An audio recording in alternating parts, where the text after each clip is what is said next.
Hi everyone, it's Dr. Ramani, and welcome back to this YouTube channel that takes on all kinds of issues related to understanding narcissism and narcissistic relationships. It's my hope that listening to this content is going to give you the tools you need to deal with, prevent, or heal from a whole range of issues that come from being in a narcissistic relationship.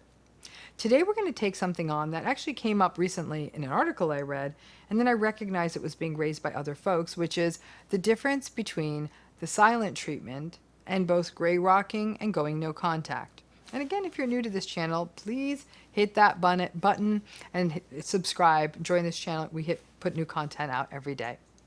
So I was recently reading an article that was very critical of people who use the silent treatment, saying that it was very manipulative.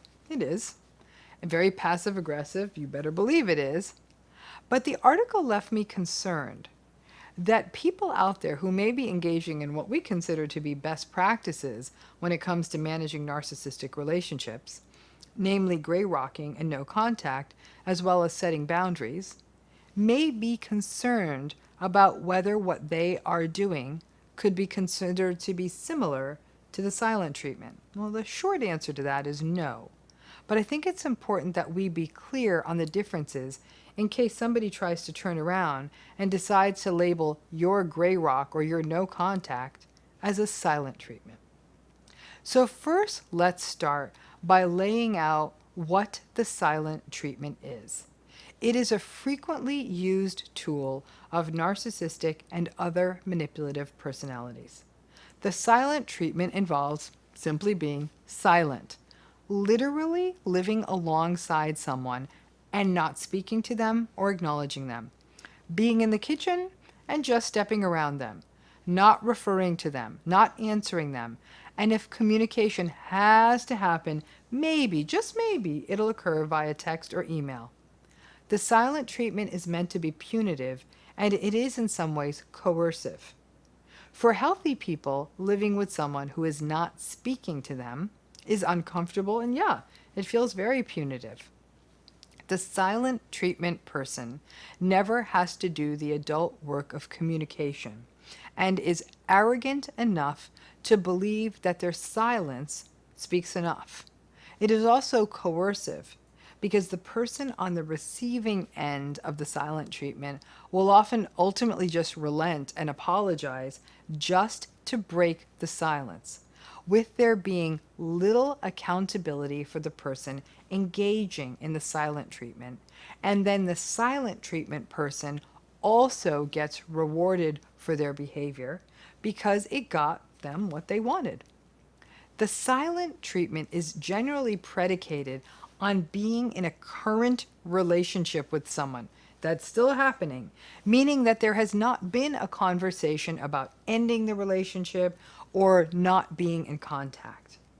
Usually, the silent treatment is observed in people who live together or are still presumed to be in a relationship with each other, with no formal conversation suggesting otherwise.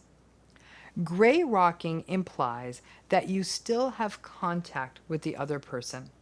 When you gray rock, you do not fall for baiting. You engage only minimally. You do not bring your vulnerabilities into the relationship. You do not give the narcissistic person feedback. You simply stick to the facts. You focus on superficial topics such as the weather. You say thank you when they pass the peas, and you respond when they speak to you, but just in briefer answers. Now, narcissistic people do not like it when you gray rock them, because then they don't get to engage in all the stuff they do, like gaslighting and all of their usual juicy bits of manipulation that they so enjoy. But it's not silence on your part. It's a weary way to attempt to cope with the soul-sapping quality of a narcissistic relationship. Now, when you go no contact, it's what it sounds like. You go no contact. You don't live with the person. You don't have contact with them. Thus the term no contact. Now, no contact is not available. It's not an option that's available to that many people. For example, co-parenting makes it impossible. familial obligations, financial responsibilities and roles, it can make no contact something that many people cannot find a way to do. Interestingly, some straw polls out there show that no contact works beautifully for managing narcissistic abuse, but in no contact, you don't have contact. I can easily see, though, someone framing no contact as being the silent treatment. But the silent treatment is really something that is executed with someone you presumably have regular contact with. No contact is usually preceded by a clear ending of a relationship, a breakup, or other clear schism. Maybe not always, but almost always. Many narcissistic people on the receiving end of no contact will believe that the other person is punishing them and will have very little insight into why the no contactor went no contact, because narcissistic people have little self-reflective capacity. Narcissistic people don't like the loss of power and control. No contact takes that away. It's about being self-protective for the no contactor and recognizing that it is not good for your mental health to stick it out. When you go no contact, you are hoping that the narcissistic person does not get in touch anymore and that you can both move forward. The silent treatment is done to force contact out of someone.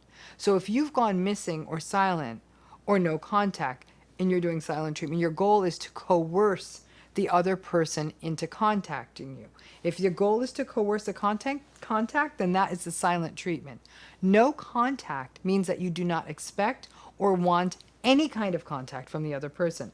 There's a huge difference. Now, this can all get confusing because narcissistic people often use the silent treatment. In fact, I have heard of families and even couples where people did not speak to people for years or decades and kind of either lived in the same house or right next door to each other. And people stuck in narcissistic relationships use gray rocking and no contact. To understand the difference, look at the goal and the motivation of the behavior. If it's passive aggressive, it's the silent treatment. If it's meant to protect yourself and have no hope or no desire for future contact, then it's no contact. I hope that helps. I know that many, many times people will say, well, is there really a difference? Again, if you're trying to coerce communication out of someone else by being silent, silent treatment. If you're like, I hope to goodness sake this person never has contact with me again, no contact. And if you continue to talk, but in a much more sparse way, gray rocking. Again, hope that helps, and thanks again.